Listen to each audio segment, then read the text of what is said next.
Why hello there, and welcome back to Swadarorg Short Rest. And in this episode, I'm looking at something a little different. The GameMaster's Apprentice Horror Deck, which is a deck of cards for randomly generating all kinds of things. There are many versions of this deck, the original generic one, and then themed decks for fantasy, sci-fi, steampunk, etc., and of course, horror, which is the one I will be reviewing because I just don't review enough horror content. So let's get into it and look at what is on these cards before I get into what they do. And as you can see, there are a lot of things on these cards. 14 things to be specific, several of which are multiple things.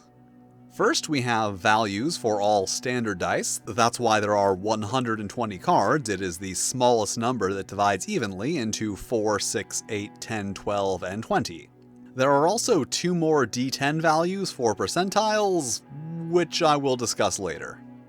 Next, we have likely odds, which gives a yes or no answer based on the odds being bad, even, or good. So let's say some characters are smoking pot and having premarital sex, and we want to know if the killer is going to show up. The odds of that happening in this situation are good, obviously, so if we drew this card, the answer would be yes.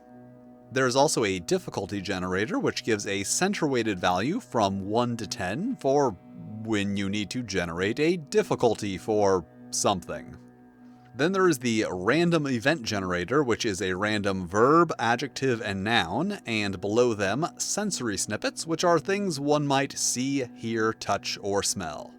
Then 3 tag symbols, which are 10 different symbols that could represent various things, and next to them a scatter die, which gives 8 directions plus a hit and miss symbol for all of your random direction needs. Then there is a masculine, feminine, and gender-neutral name, a virtue and vice, then some belongings, a catalyst, and a location. And finally, an elemental symbol and a Norse rune, all of which have their own symbolic meanings. And now that we've gone over everything, I suppose the question is, what the hell do we do with all this stuff? The dice values, odds, difficulty, and scatter die are kind of obvious, so let's do something a bit more complicated, and let's say we need to generate a story idea. There are several ways we could do this, but let's just draw 3 cards and look at the location, catalyst, and tag symbols. And we have a House of Ill Repute, that's a polite way to say brothel, a horrifying local tradition, and our tag symbols are wand, crown, and skull. And the immediate question is, are the brothel and its employees the ones responsible for what's going on? So let's draw a card, and yes. Alright, so let's say that the brothel is there to attract out-of-towners who are then ritualistically sacrificed to a demon who ensures the continued prosperity of the town. So that is the horrifying local tradition at the House of Ill Repute. The crown is the demon, the wand is the evil magic keeping the town prosperous, and the skull is the unfortunate fate that awaits any who set foot inside the broth hell. And moving on, now let's say that we need an NPC. Once again, we draw 3 cards, but this time we'll look at the belongings, virtue and vice, and names. And we have illegal drugs, compassion and greed, and Joaquin, Indira, and Morikai. And then we'll throw those together and have Joaquin, a local dealer who does feel bad about what's going on, but also doesn't see the point in doing anything about it if there isn't anything in it for him. And I do have a slight issue with the names. There's clearly an attempt made to include a wide variety of names, but that also means that a lot of the names are fairly uncommon. Like, these are all names that appear on the cards, and these are ones that do not. And I'm not cherry-picking really uncommon names from the cards and really common names that are not on the cards. Those are just the names from the cards I used for the story idea, and the characters from Friday the 13th. But let's keep going and draw a random event. Once again, 3 cards. This time we take the verb, adjective, and noun from each. And we have steal, recent, and resource. But without an actual ongoing story, it's hard to say what those mean, so Let's just say that the characters had gotten some kind of ancient grimoire that could help them vanquish the demon, but before they have a chance to use it, it gets stolen out of their van. Someone has stolen their recent resource. Of course, you can also draw extra cards to add to those, or just draw a card and look at whatever field you want when you need to answer a question, or just add some flavor to a situation. But now let's look at what you get when you download this product. The GameMaster's Apprentice Horror Instructions with print and play versions of the cards, which explains all the stuff I went over here, but in much more depth. The Horror Adventure Guide, which provides a system for outlining horror adventures, which oddly enough does not rely heavily on the cards. Mostly it's just figure out these things, and there are a lot of D10 tables, which I guess you could draw a card for. And they do also provide alternate horror-based tables for interpreting the tag symbols for specific things like your premise or characters. Although oddly enough, there's also a D10 table for noun-verb combinations from the cards, which literally replaces the cards that this thing is for. You also get a print-friendly version of the cards, which are just the information from the horror cards on the generic deck design, and all of the cards as individual JPEGs for virtual tabletops, although those also come in very handy for, say, making videos about the deck. And finally, a set of instruction cards, a quick start guide, and universal instructions which are nearly identical to the horror instructions. And that's about it for what this thing actually is, so now to draw some ratings and give my thoughts on it. The idea behind this thing is great. I really like the concept of this deck of cards that you can use to generate so many different things.